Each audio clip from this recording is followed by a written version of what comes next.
जब टिकट मिली थी उस समय कहाँ पर थे और क्या कर रहे थे? जब मेरे को ये अवसर मिला तो उस समय मैं घर पर ही था जब ये शुभ समाचार आया।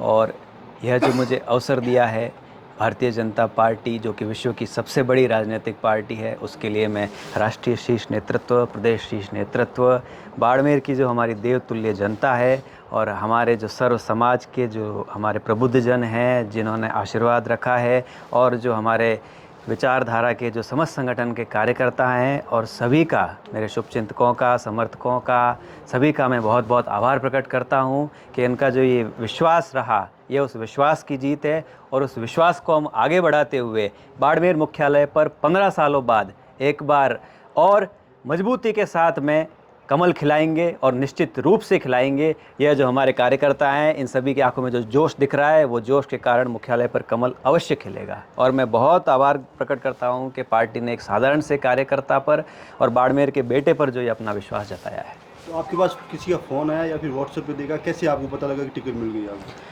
मैं अपने कार्यकर्ताओं से और बात कर रहा था, उसी समय मुझे एक कार्यकर्ता ने बताया कि आपका जो नाम है वो क्लियर हो चुका है, और हमारे पास में टीवी या जो भी व्हाट्सएप के माध्यम से उनको पुख्ता खबर मिली होगी, तो उसी समय मुझे पता चला। तो फिर और तो फिर जश्न का माहौल बन गया होगा।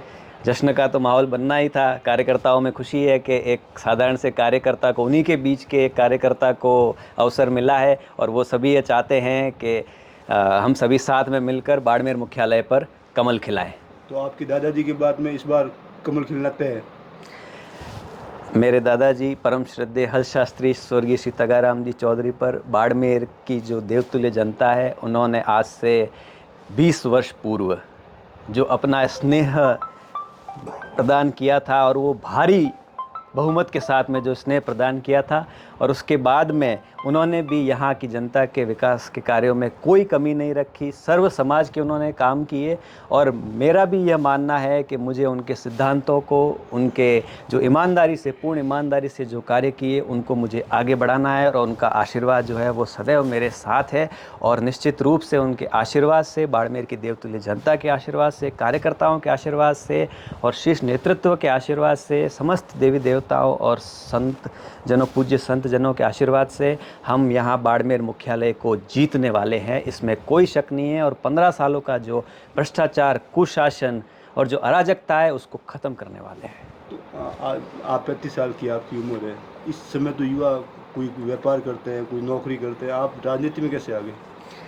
अब राजनीति में तो आप कहें कि बचपन से ही एक जो आप वातावरण देखते हैं आसपास अपने सेवा का, उसका कहीं न कहीं मेरे हृदय पर असर रहा। मैं चाहे किन्हीं भी संस्थानों में गया, चाहे मैं आईआईटी दिल्ली में गया, उसके बाद में मैंने नौकरी की, उसके बाद में मैं आईआईएम बैंगलोर से मैंने एमबीए किया। वहाँ जहाँ कहीं भी गया, हमेशा सेवा का भाव है जो मेरे मन में रहता था, और उसी सेवा के भाव के कारण मेरे मन में यह भाव जागृत हुआ कि क्यों ना जो आपने जो यह ज्ञान अर्जित किया है, उस ज्ञान को अंतिम छोर पर जो बैठा हुआ व्यक्ति है, उस बैठे हुए व्यक्ति तक मैं उस ज्ञान के माध्यम से उसकी सेवा कैसे कर सकता हूँ, यह भाव मेरे मन में आया। और मैं पिछले लंबे समय से 8-9 सालों से बाड़मेर की जो जनता है, हमारी देवतुल्य जनता, उसके बीच में हूँ, और उनकी सेवा का जो मुझे पहले जो माध्यम मिला, उसके हिसाब से मैंने अपनी पूरी कोशिश की। और आगे अब जो अवसर मिलने वाला है, निश्चित रूप से जो मिलने वाला है, उस अवसर को प्राप्त करने के बाद में हम पूरी जी जान से बाड़मेर की देवतुल्य जनता की सेवा में जुटे रहेंगे, और जी जान से जुटे रहेंगे। और यह बहुत धन्यवाद है कि युवावस्था जो एक ऐसी अवस्था होती है जिसमें अगर आपको अवसर मिलता है तो आप पूरी ऊर्जा के साथ में कार्य कर पाएंगे और लंबे समय तक कर पाएंगे। और जो मेरा जो बाड़मेर के विकास को लेकर विज़न है, वो विज़न भी मैं जल्दी आप सबके बीच में रखूँगा कि हमें इस तरीके से आगे बढ़ना है और बाड़मेर को नई ऊंचाइयों तक ले जाना है। वर्तमान में बाड़मेर में बहुत सारी परिस्थितियां हैं, वो अच्छी नहीं हैं। आप देख ही पाते हैं बाड़मेर शहर में, आप कहीं भी चले जाइए, क्या स्थिति है। जंगल राज हो रखा है, नगर परिषद का भ्रष्टाचार हो गया, स्वास्थ्य व्यवस्था हो गई, पानी व्यवस्था हो गई, आप आए दिन देखते हैं। और हमारा यही लक्ष्य है कि बाड़मेर की जो अंतिम छोर पर बैठे हुए जो व्यक्ति है, उन तक मूलभूत सुविधाओं के साथ साथ जो बड़े स्तर के जो हम विजन के साथ में जो काम करेंगे, वो उन तक पहुँचे। तो जैसे आपके पास में बीजेपी में आईटी का विभाग था, तो इस आईटी को किस तरीके से जनता के बीच में लेके जाएंगे कि भाई हाँ, जनता भी आईटी में आगे आए? मुझे कुछ समय पूर्व ही, कुछ महीने पूर्व आईटी की जिम्मेदारी दी गई थी। उसके लिए भी मैं संगठन के जो शीर्ष पदाधिकारी उनका मैंने आभार उसमें व्यक्त किया और अभी भी मैं उनका बहुत आभारी हूँ। और इस पिछले कुछ समय में हमने संगठन में आईटी को एक नया आयाम स्थापित करने के लिए पूरे जी जान से कार्य किए। और जैसा कि आपको पता है कि वर्तमान जो युग है वह डिजिटल युग है। पुराने समय में और अभी समय में बहुत अंतर आ गया है। और माननीय मोदी जी ने जो डिजिटल इंडिया का एक संकल्प जो देखा है, वो डिजिटल इंडिया के संकल्प को हमें गांव ढाणी में बैठे हुए अंतिम व्यक्ति तक पहुंचाना है। आप आज देखते होंगे कि गांव में बैठे व्यक्ति के पास में स्मार्टफोन होता है, उसको कोई पेमेंट करना होता है तो वो शहर में भी आता है या गांव में भी होता है तो सब जगह पे स्कैन करके और वो तुरंत से पेमेंट कर देता है। यह है आईटी का असर। और ये आईटी के कारण हमारी जो दैनिक दिनचर्या है वो सुविधाजनक कैसे बने, इसके लिए हम निरंतर प्रयास करेंगे और इस तरह का एक